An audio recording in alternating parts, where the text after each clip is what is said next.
Почитувани граѓани на Република Македонија, почитувани пратеници на Собранието на Република Македонија, почитуван председател на Собранието на Република Македонија, почитуван председател на Владата на Република Македонија, почитувани членови на Владата на Република Македонија, почитувани председатели на политичките партии, почитувани представници на правосудните органи на Република Македонија, почитуван председател на Уставниот суд на Република Македонија, почитуван гувернер на Народната банка на Република Македонија, почитуван началник на Генералштабот на армијата на Република Македонија, почитувани представници на верските заедници на Република Македонија, ценети представници на дипломатскиот кор, представници на медиумите, дами и господа.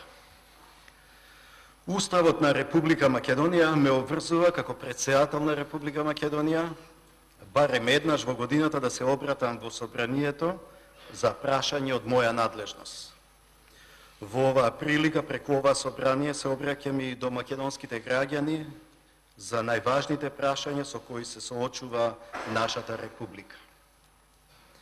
Во изминатата година, како председател на Република Македонија, со владата соработував околу повеќе прашања од споделена надлежност. Во сферата на надворешната политика ги прифатив сите квалитетни владини предлози за амбасадори за кои сметав дека професионално ќе ја представуваат Република Македонија во странство. Постигнавме согласност и околу новиот гувернер на Народната банка на Република Македонија. Именував нов началник на Генералштабот на армијата на Република Македонија. Со Собранието соработував преку именувањето на двајца нови уставни судии. И таквата соработка за доброто на државата е неопходна во секоја кохабитација. Но има суштински важни причини поради кои нашата кохабитација е ставена на тест. Пред некој да помисли дека ова ќе биде моје последно обраќање, мој очет за сработеното во вториот мандат, сакам да го истакнам следното. Се уште е рано за очет. Кога на 12 мај 2014 година по втор пат го презедов мандатот, тука, во ова сала, дадов свечена изјава дека како председател на Република Македонија и како врховен командант на вооружените сили ќе ги бранам суверенитетот, територијалниот интегритет и независноста на Република Македонија од внатрешните и надворешните предизвици, закани и ризици. Во таа изјава стои дека ќе ги бранам Уставот и уставниот поредок на Република Македонија. Денес, од ова исто место, повторувам дека до таа моја заклетва ќе продолжам до последниот ден од мојот мандат и од тоа мислам да не отстапувам. Има многу добра причина за мојата решителност, бидејќи токму за време на овој втор мандат Република Македонија се соочува и со внатрешни и со надворешни закани и ризици по нејзиниот суверенитет, територијален интегритет и независност.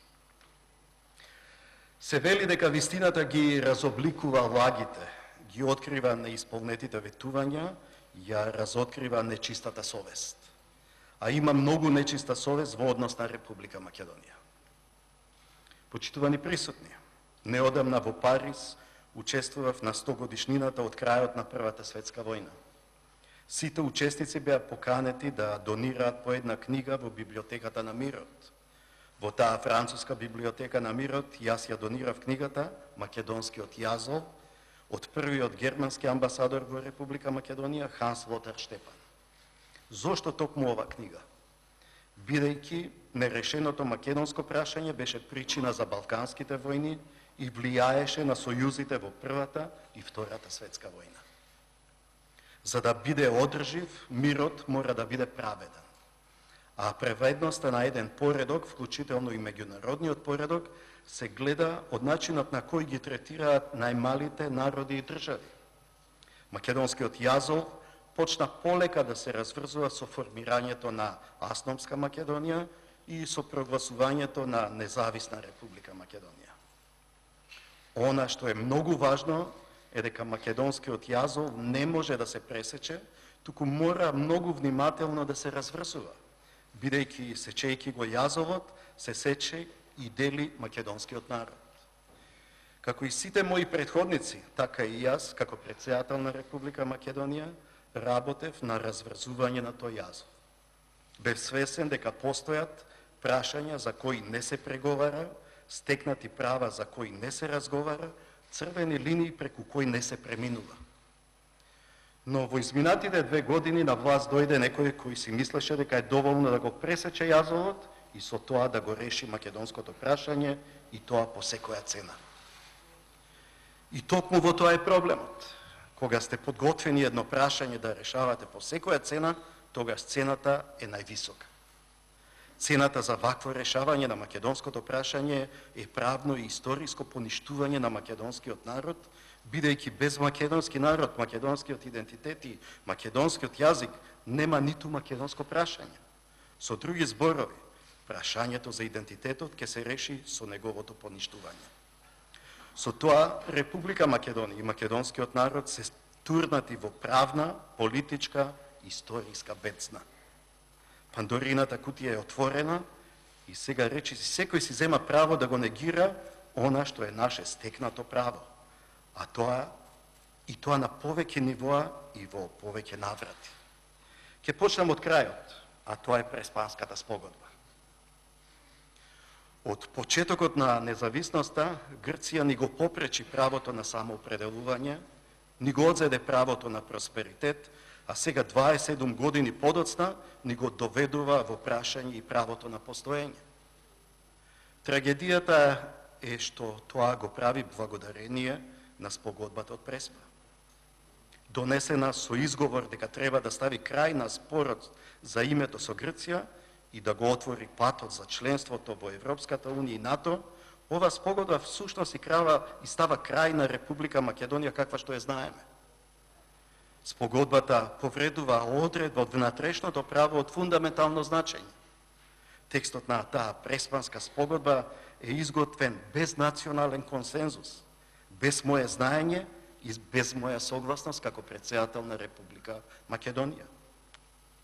Но едно нешто беше исправено на патот, а тоа е фундаменталното право на народот на самоопределување. Во една република, единствено народот има право да управува сам со себе и да одлучува за својот живот, да го избира своето име и името на државата што ја создал, јазикот што го зборува, културата што ја гради. Затоа ова влада и ова парламентарно мнозинство побара од народот сам да се согласи на таа промена, за да може правното укинување на македонскиот народ да се протолкува како негова сопствена волја. На 30 септември се одржа и референдумот, на кој македонските граѓани требаше да се произнесат за Преспанската спогодба. На тој референдум народот се соочи со важна алтернатива – избор меѓу просперитет и идентитет. Не баре постои такво нешто како што е просперитет без идентитет. За време на референдумската кампања владата тврдеше дека со Преспанската спогодба е признат македонскиот народ, дека е заштитен македонскиот јазик, дека се јакне македонскиот идентитет. Официјална Атина ги демантираше сите изјави на нашата влада. Грчкиот премиер Ципрас во повеќе наврати истакна дека спогодбата не признава македонски народ и македонски идентитет. Неодамна грчкиот претседател Павлопулос потврди дека нема да прифати своеволно толкување на спогодбата. Од сите прашања ќе се осврнам на македонскиот јазик. Се тврди дека со Преспанската спогодба македонскиот јазик е конечно заштитен. Со што е заштитен? Како ова власт може да каже дека се изборила за неоттугиво право? За македонскиот јазик се избориле оние кои имале храброст да зборуваат тогаш кога бил забранет, да го кодифицираат тогаш кога бил негиран, да го промовираат тогаш кога бил игнориран. Тие го заштитија македонскиот јазик, а ова власт само го сведе на монета за подкусурување. Актуелната власт почна да се пазари со оние кои претендираат да го држат клучот на нашето минато и кои го оспоруваат нашето историско право на постоење и самоопределување. Наместо заштитен, македонскиот јазик е изложен на нападите на оспорувачите кои, обидувајќи се да го избришат или преименуваат, вршат опресија врз македонскиот идентитет. Ризикот беше огромен. Референдумот на 30 септември можеше да ја доведе Република Македонија во состојба на починетост и зависност спрема друга држава. Во вакви нездрави услови проработи имунитетот на македонското општество против наметнатото решение. Референдумот беше неуспешен. Со недоволната излезност на референдумот, народот се изјасни против избрзани, наметнати и штетни решенија донесени без претходно постигнат национален консензус. На 30 септември со негласање, тивкото мнозинство донесе гласна одлука. Одлука дека никој нема мандат од народот да го менува уставот заради промена на уставното име, ниту право да тргува со идентитетот. Најголемиот успех на оваа влада е што ја убеди меѓународната заедница дека референдумот ќе биде успешен и дека народот ќе ја поддржи спогодбата од Преспа. Но на крајот од денот и представниците на меѓународната заедница се соочија со фактот дека народот ја отфрли спогодбата. Веднаш потоа владата започна да бара изговори и виновници за неуспехот. Мојата порака е да не се барат изговори. Причината за неуспехот на референдумот е едноставна. Народот препозна дека е уценет и ја утврли уцената. Од судбината на државата зависи судбината на народот, но и од политичката зрелост на народот зависи судбината на државата. Со бојкотот на референдумот народот го одбрани своето право на постоење и го зачува стекнатото право на самоопределување. И уверен сум дека еден ден ќе дојде генерација политичари која ќе го задржи она што сега некој е подготвен толку лесно да го изгуби. Во моето обраќање во Обединетите нации веќе зборував за таа тема. Можности секој пат постојат и во односите со Грција и во односите кај нас дома. Прво, обновување на односите со Република Грција и враќање кон автентичните и на ненаметнати мерки на градење на доверба кои почнаа да дават резултати. Но за да се постигне тоа, грчкото и македонското општество треба да научат како заеднички да живеат и покрај нивните најдлабоки разлики и перцепции. Второ, обновувањето на националниот консензус во Република Македонија. Треба да разговараме и да ги разгледаме опциите за решавање на прашањето во согласност со меѓународното право преку почитување на нашето фундаментално право на самоопределување. Но за тоа е потребна политичка волја тука кај нас.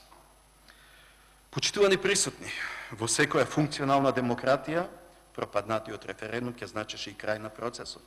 Волјата на народот изразена на референдум е патоказ, знак на демократска зрелост е носителите на одлуки да се водат по тој патоказ, бидејќи граѓаните се првиот и единствениот извор на легитимитет.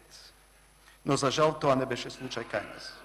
И покрај официјалните резултати видовме обиди за слободно толкување на уставот и законите на Република Македонија со цел неуспешниот референдум да се представи како успешен, како пред домашната, така и пред меѓународната јавност.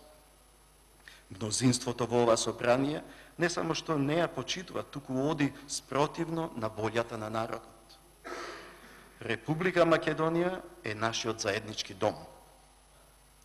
Вие наумивте да го реконструирате со тоа што ќе ги отстраните неговите носечки столбови и ќе ги подкопате неговите темели. Носечките столбови се уставот и законите. Темелите се клучните државотворни документи на АСНО. Каде е свеста дека со тоа се ризикува да имаме дом со раскопани темели и со разнишани столбови? Зарем таков дом ќе им оставиме на нашите деца и внуци? Преамбулата на Уставот е всушност големиот наратив за тоа како народот ја создаде својата држава. Во преамбулата е забележан моментот на остварувањето на правото на самоопределување. Сега се посегнува по нешто што е одамна абсолвирано и затворено. Република Македонија е трајна придобивка на македонскиот народ, но со грчката спогодба таа трајна придобивка сега се релативизира. Како да не се сваќа дека со релативизирање на трајното, ние се релативизираме и како народ. Но не е само Преспанската спогодба. кога во 2017 година го подпишав Законот за ратификација на договорот за пријателство, добрососедство и соработка со Република Бугарија, укажав на една многу важна работа. Договорот зборува за заедничка историја на двете држави и нивните народи. Таа заедничка историја се однесува на периодот од признавањето на Република Македонија од страна на Република Бугарија, односно од 1992 година. Тоа е вистинската историска рамка на договорот, кој што не е насочен кон минатото, туку кон иднината. Наместо тоа се дозволи слободно толкување на договорот, поради што Република Македонија е втурната во лавиринт од кој тешко се излегува. Сега Софија најавува анекс на договорот. Орвел напишал дека кој го контролира минатото, ја контролира иднината, а кој ја контролира сегашноста, го контролира минатото. Од каде таа верзија кон историјата? Тврдите дека македонскиот народ живее во минатото и дека сакате да го однесете во иднината. Но народот не живее во минатото, туку со минатото. И тоа не за да мрази, туку за да се сеќава. А сега сакате колективните сеќавања да ги цензурирате. И конечно, кон спогодбата од Преспа и слободното толкување на договорот со Бугарија ќе го додадам и третиот голем предизвик за македонската држава, а тоа е Тиранската платформа. Независно што некои го отрекуваат постоењето на Тиранската платформа, сепак делата гласно зборуваат за целите и намерите. Законот за употреба на јазиците на начинот на кој што е напишан, но и изгласан, ќе предизвика целосна блокада на работата на институциите. Речиси нема член во тој закон во кој не е прекршен Уставот на Република Македонија. Законот е усвоен во собранието вон секоја процедура и надвор од надлежните тела. Надминате предвидениот законски рок, злоупотребено е европското знаменце, а не е консултирана ниту Венецијанската комисија. Законот го вратив без да го подпишам и тоа со низа забелешки. Парламентарното мнозинство ги игнорираше моите забелешки, но и ставовите на стручната јавност и опозицијата. Некој не само што немал храброст да се соочи со вистината за неуставноста на законот за јазици, туку нема ни храброст да се подпише на кривичната пријава против мене. Зарем сакаат со анонимни кривични пријави да го принудат председателот на државата да го прекрши Уставот.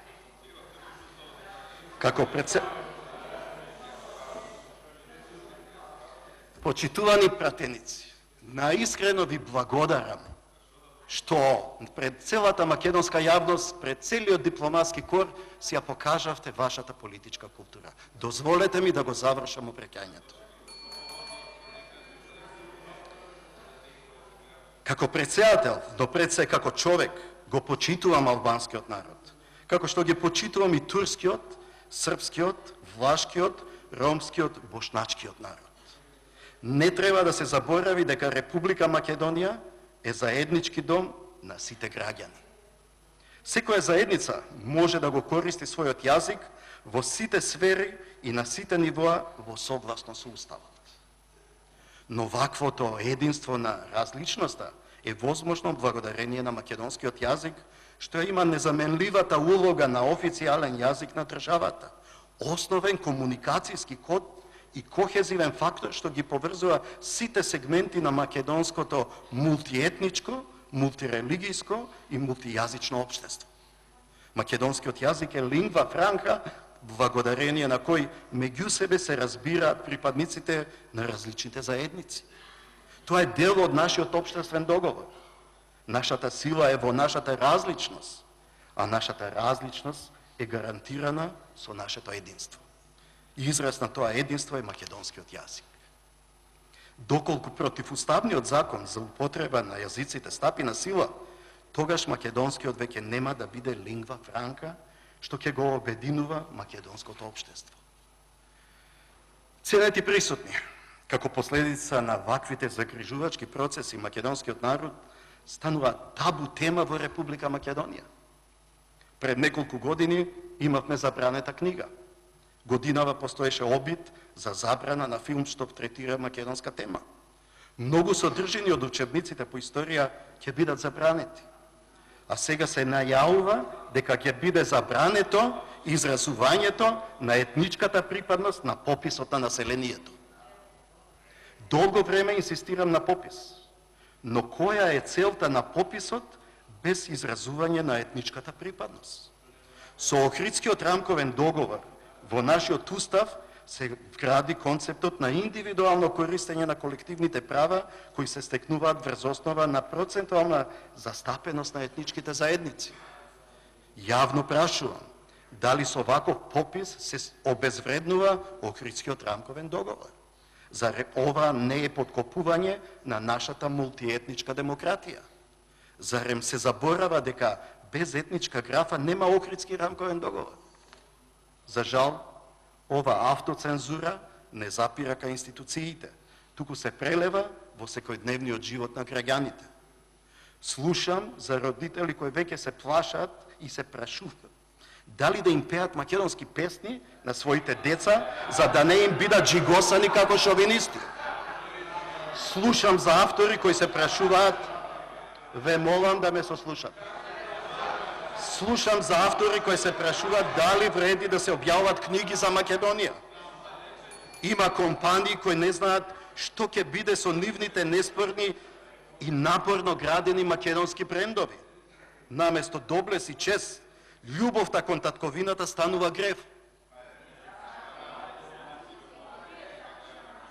Живееме во векот на човековите права и слободи.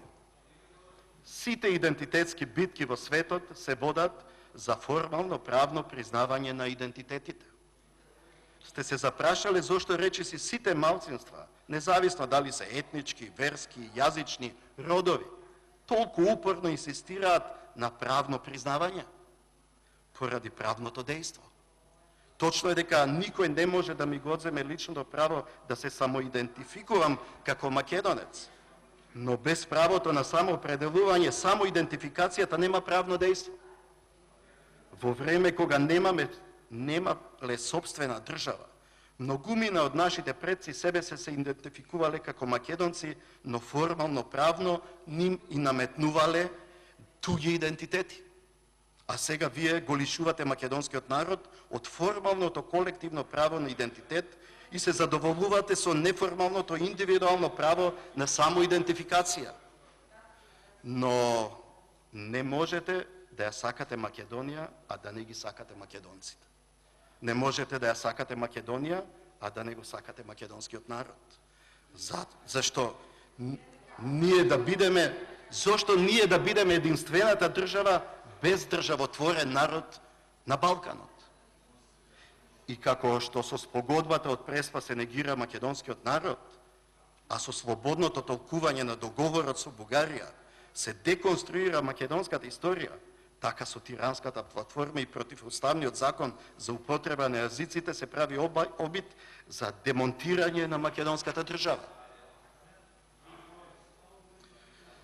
Според последните истражувања на јавното мислење, мнозинството млади граѓани сметаат дека Република Македонија се движи во погрешна насока. И тоа не треба да некого го изненадува, бидејќи станавме држава во која се започнува наопако. Ќе потсетам дека прво се побара поддршка од граѓаните на избори, а дури потоа им се соопшти дека всушност гласале за тиранска платформа и грчка спогодба. Прво се донесе закон за употреба на јазиците, а дури потоа се најави дека ќе се побарало мислење на Венецијанската комисија. Прво се апсеа пратениците, а дури потоа им се симнуваше пратеничкиот имунитет. Прво се прифати спогодба за името, а дури потоа бев информиран како претседател на државата. Прво се донесе таа штетна грчка спогодба, а дури потоа граѓаните беа прашани на референдум. Покажете си го нивото на политичка култура пред целиот дипломатски хор. Јас ве слушав цела година, барем сега еднаш сослушајте ме вие мене.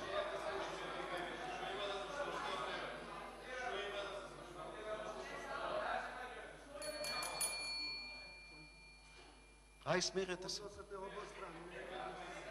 Ајде, вашите лични фрустрации, потиснете ги.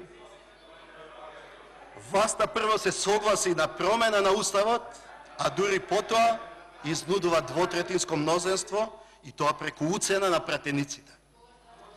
Власта прво се согласи на грчкиот договор, што ќе се одрази на иднината на народот, а дури потоа глуми јавна дебата.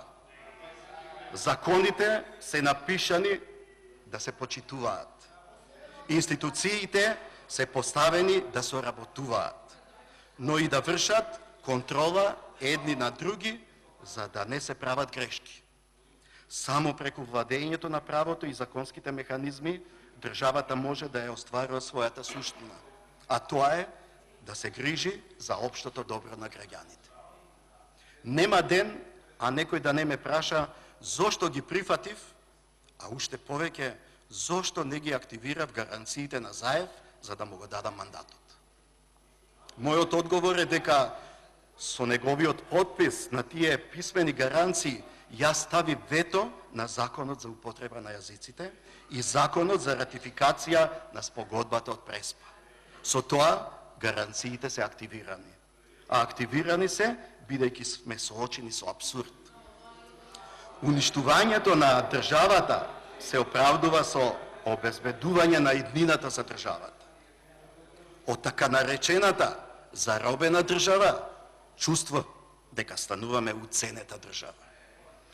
Од надвор не уценуваат соседите, внатре се уценети многу носители на одлуки. Уцената стана основно средство за остварување на целите.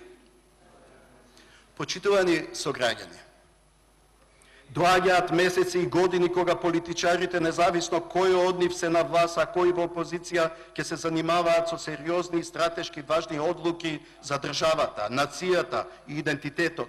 И јас не сакам да дозволам ниту оние кои ќе бидат на власт, ниту оние кои ќе бидат во опозиција да носат одлуки, а да се истовремено оптоварени и под личен притисок од можноста неправично да бидат уценети, да се соочени со лична закана за личната слобода, чест и углед, иднина или каква било уцена од некој надворешен или внатрешен фактор.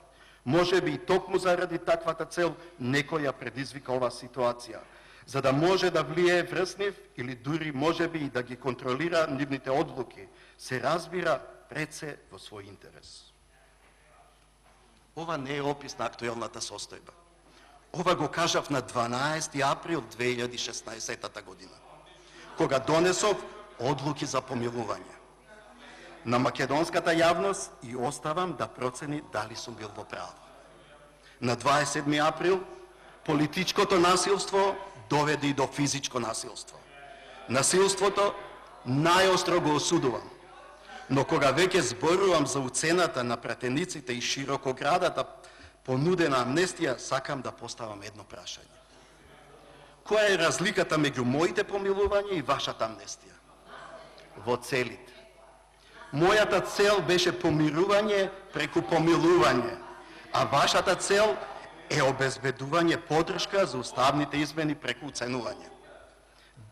Додека јас одлуките за помилување ги донесов да се спречи хаос во државата, вие одлуките за амнестија носите да ги озаконите уцените со кои се создава хаос и се руши правната држава. Моите помилувања не вклучуваа спречување на постапката за конфискација на нелегално стекнат имот и подразбираше прочистување на македонската политичка сцена и промовирање на нови лица во политиката.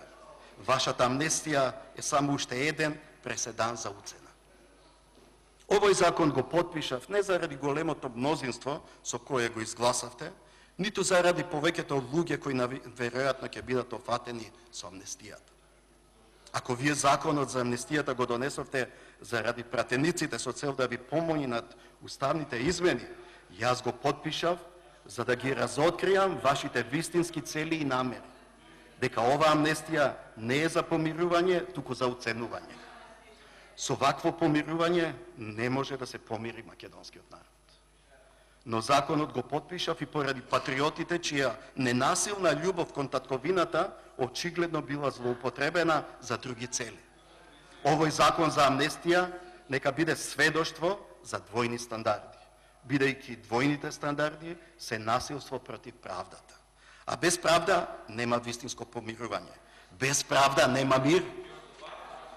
Но во поделеното општество, какво што за жал е нашето, не може да се очекува зборовите да имаат иста вредност.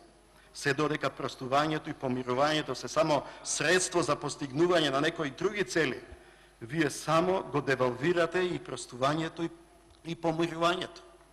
Националното помирување ќе настапи тогаш кога сите ние, независно од етничката, верската, политичката или која било друга припадност, ќе побараме прошка од оние на кои сме им сгрешиле и ќе им простиме на оние кои ни сгрешиле. А прошката треба да оди рака под рака со одговорноста. Почитувани присутни, мене никој не може да ме уцени. Не можевте да ме обвините ниту за неморал, ниту за криминал. Па затоа се обидува да го нарушат мојот углед. И тоа со конструкции, лаги, навреди, омаловажувања, па дури со фалсификувани белешки.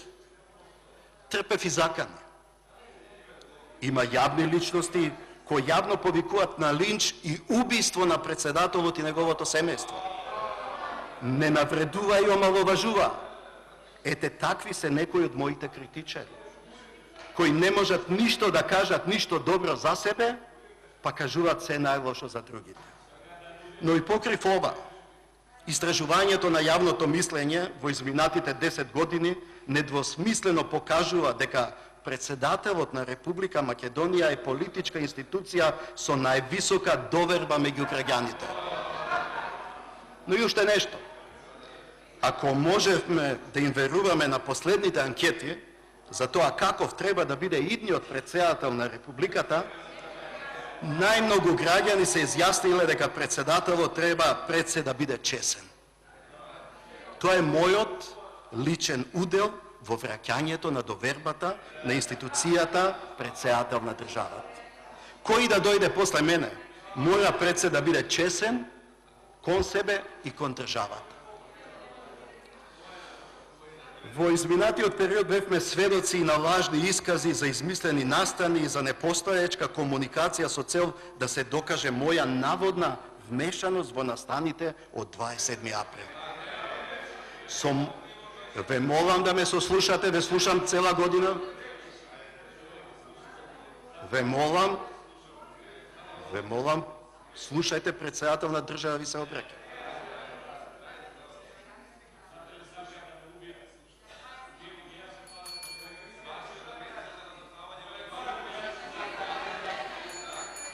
Со помош на великодушната амнестија, како некој да се обидува да ја скрие вистината за вистинските нарачатели на насилството од 27 април и да скрои лажна приказна по негова мера. Сите ние ја заслужуваме вистината. А единствената вистина во врска со она за што ме обвинувате следната. Сценарио за воена и вонредна состојба немало. Освен ако во Република Македонија не функционирал паралелен врховен командант на вооружените сили и паралелен генералштаб на армијата на Република Македонија, ако некој не го злоупотребил моето име за своји цели. Од тука сакам да ја запознам целата македонска јавност за една многу важна работа. Постојано ми стигнуваат информации дека врз основа на устна наредба, повторувам, устна наредба, се врши следење, снимање и прислушување на председателот на државата, на членовите на неговото семејство и членовите на неговиот кабинет. А тоа е само индикатор дека се менуваат системи, називи, влади, министри и директори, а по се изгледа дека УДБА си останува УДБА со удбашки методи. А кога веќе ја споменувам управата за безбедност и контраразузнавање, ќе ве подсетам дека уште од минатата година зборував дека УБК е жариште на политички, институционални и безбедностни кризи. Наместо да ги спроведува законите, УБК работи надвор од својот законски мандат. Ова е последица на една голема заблуда. Секоја партија што доаѓа на власт мисли дека ќе може да ја контролира УБК, за на крајот да свати дека УБК е таа што контролира.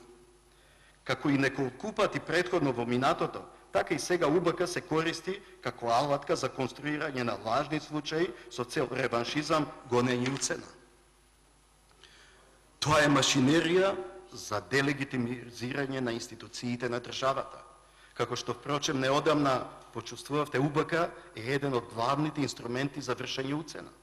Точно е дека се нудат реформи, но понудените реформи се повеќе форма и фасада, а помалку суштина. Забелешките на прибе суштински не се исполнети.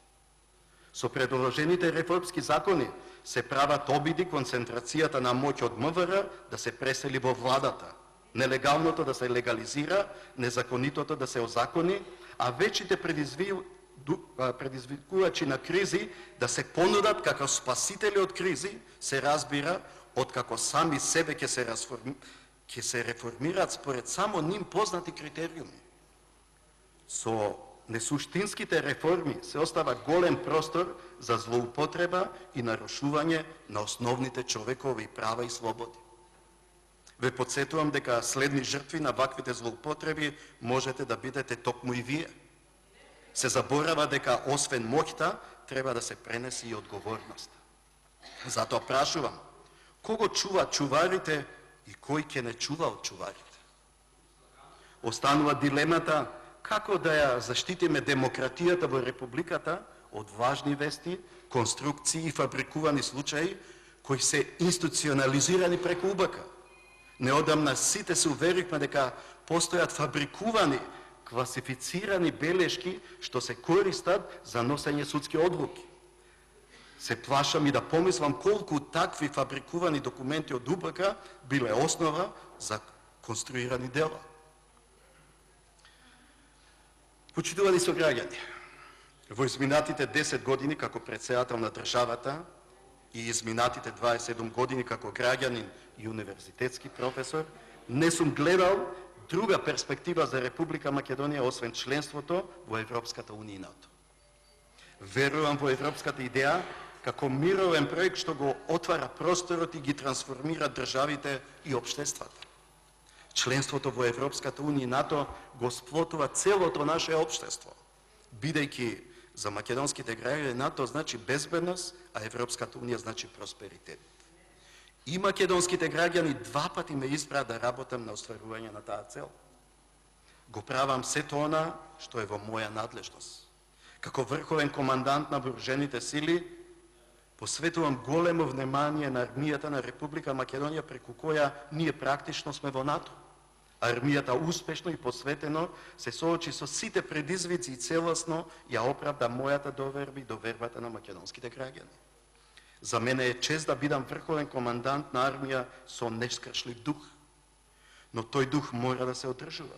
И токму затоа мора да се вложува во армијата. И тоа не само во нејзината опрема, обука и технологија, туку и во постигнување на животниот стандард на припадниците на армијата на Република Македонија.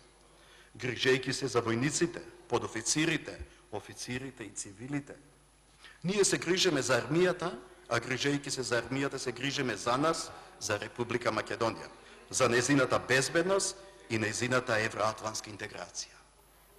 Како претседател, постојано се залагам кај моите европски соговорници за датум и почеток на преговори за членство во Европската унија. Речиси нема настан и средба на која не го покренуваме ова прашање. Но мора да дадеме решение за клучните структурни проблеми во Република Македонија, наместо да одлагаме и чекаме тие сами да се решат кога ќе влеземе во Европската унија и НАТО. Многу наши странски партнери не уверуваат дека спогодбата од Преспа ќе отвори вратата за членство во Европската унија и НАТО.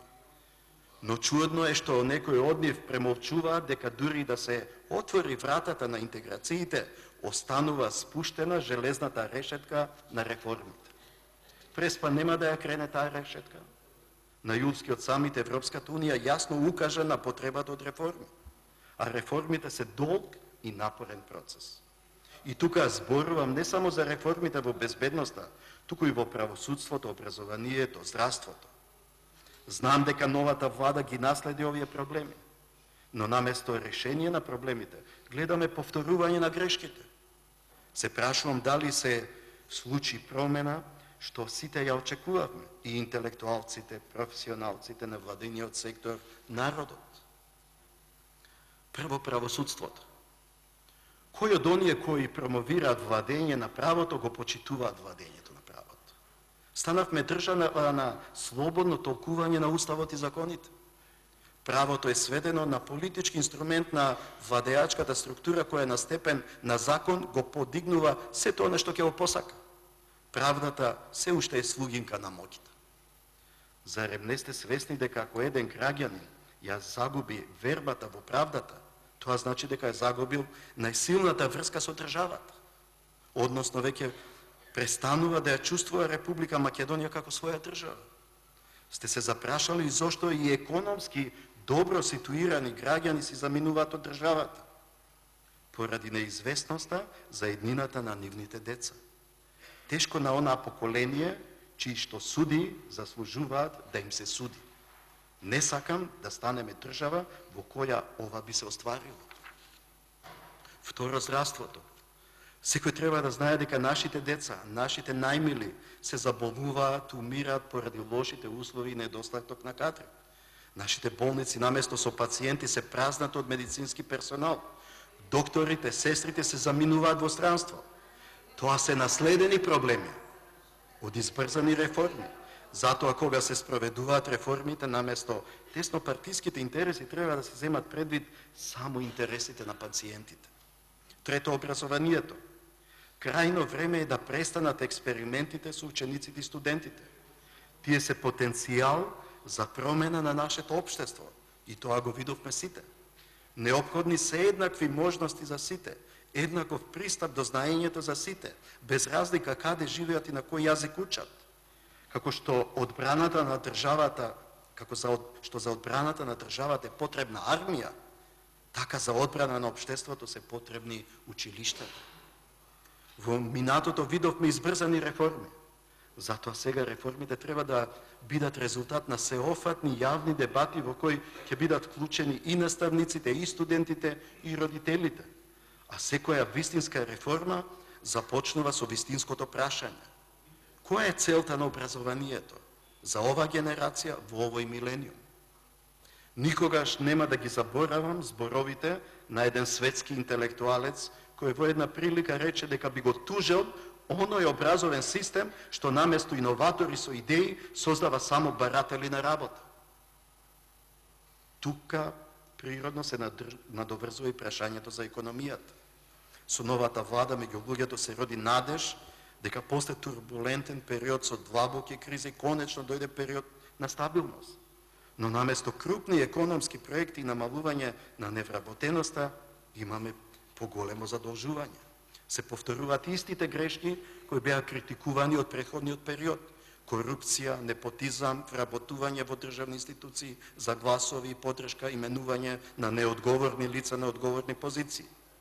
Овие погрешни чекори и политики ги разочараа граѓаните кои очекуваат да дојде подобар живот во Република Македонија. 30% од децата во Република Македонија живеат во сиромаштие. Сите политики и реформи треба да се насочат кон решавање на овој проблем.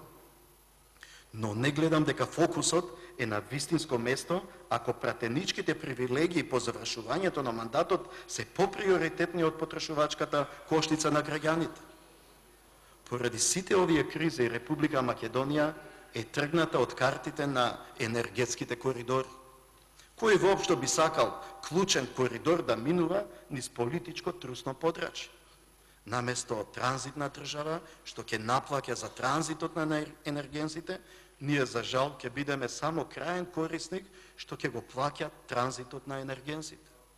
Наместо енергетски меѓузависни, ќе бидеме енергетски зависни од нашите соседи, кои ќе можат да не држат во енергетско заложништво. Цената за тоа ќе плаќат граѓаните и компаниите. Дел од таа цена е аерозагадувањето. Воздухот во Македонија се чини дека е позагаден кога некоја политичка партија е во опозиција, а почист кога е на власт и обратно. Загадениот воздух не е тема за собирање политички поени.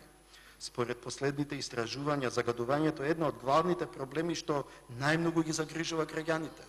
Чистата животна средина е човеково право, но поништувањето на резултатите од локалните референдуми за родниците зборува дека човековите права се заштитени само до таа мера додека се сопаѓаат со тесните интереси на политичките и бизнис мокниците.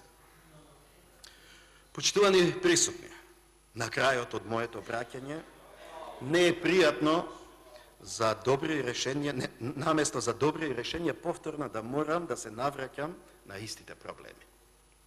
Ќе потсетам дека во 2014 година повикував на диалог во институциите на државата за надминување на политичката криза. Во 2015 ги повикував партиите на единство околу државните интереси. Наредната 2016 реков дека зборот на годината треба да биде одговорност, и тоа не општа и безлична, туку конкретна и лична. Во 2017 повиквав на помирување, простување и прекин на реваншизмот. Да ме послушавте тогаш, може би денески имавте помала одговорност. Но ви реков и затоа одговорноста за оваа најтешка ситуација во Република Македонија од независноста до денес е ваша. Се вели дека оние кои им робуваат на парите ја знаат цената, но ја забораваат вредноста на нештата. Заборават дека постојат нешта кои имаат вредност, а немаат цена. Вредноста на една куќа се состои во тоа што таа е дом. Вредноста на Република Македонија се состои во тоа што таа е наш единствен заеднички дом. Немаме резервна татковина.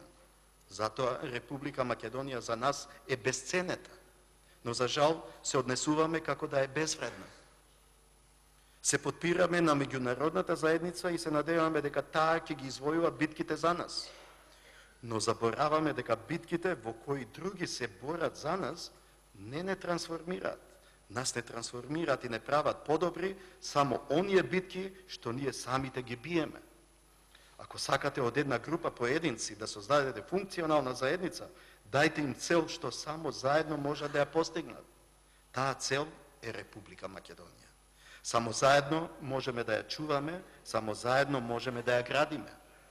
Најголемото дело на секој кој сака да создаде држава не е само просто воспоставување на уредувањето, туку пред се одржувањето на тоа уредување. Проекција на тоа уредување во иднината, во далечната иднина. Речи, секое државно уредување, колку и да е несовршено, може да обстане кратко време. 27 години независност на Република Македонија се само миг во долгата историја на човештвото и човековиот стремеж кон слобода и поредок. Нашата цел треба да биде многу потрајна, да ја градиме Република Македонија како држава што ќе трае и ќе не надживее и нас, и нашите деца, и нивните деца. Само генерација родена во слобода може да изгради слободно општество. Но единица мерка за слободата е вистината. Затоа мора да почнеме со вистината. На почетокот на моето обраќање реков дека вистината ги разобликува лагите, ги открива неисполнетите веќувања, ја разоткрива нечистата совест. Реков дека има многу нечиста совест во однос на македонскиот случај, но вистината ослободува и овозможува да се признае вината, да се поправат грешките, да се исцелат раните. Затоа, денеска од ова собраниска говорница, гласно ја зборува вистината. Но не за да поттикнувам омраза, бидејќи омразата предизвикува раздор, туку заедно да се соочиме со реалноста. А реалноста е дека огромна е разликата меѓу слободата со одговорност и слободата без одговорност. Првата е основа за слободно општество, втората е само друго име за безвластие и анархија. И тоа води во непоредок во кој нема слобода, непоредокот во кој владее омразата. Луѓето кои ги мразат своите политички и идеолошки противници ниту се, ниту можат да бидат слободни. Тие се заробеници на омразата и желбата за одмазда и реваншизам. Затоа треба да се ослободиме од омразата и реваншизмот и да се свртиме кон помирувањето на она автентичното, без задни намери, без криени агенди, до кои се стигнува преку вистината и одговорноста. преку вистината и одговорноста што води до помирување, ќе имаме праведно општество во кое меѓусебното почитување одново ќе биде наша врвна вредност, во кое власта и опозицијата наместо како заколнати непријатели ќе се доживуваат како достојни противници и партнери за доброто на граѓаните што ги избрале.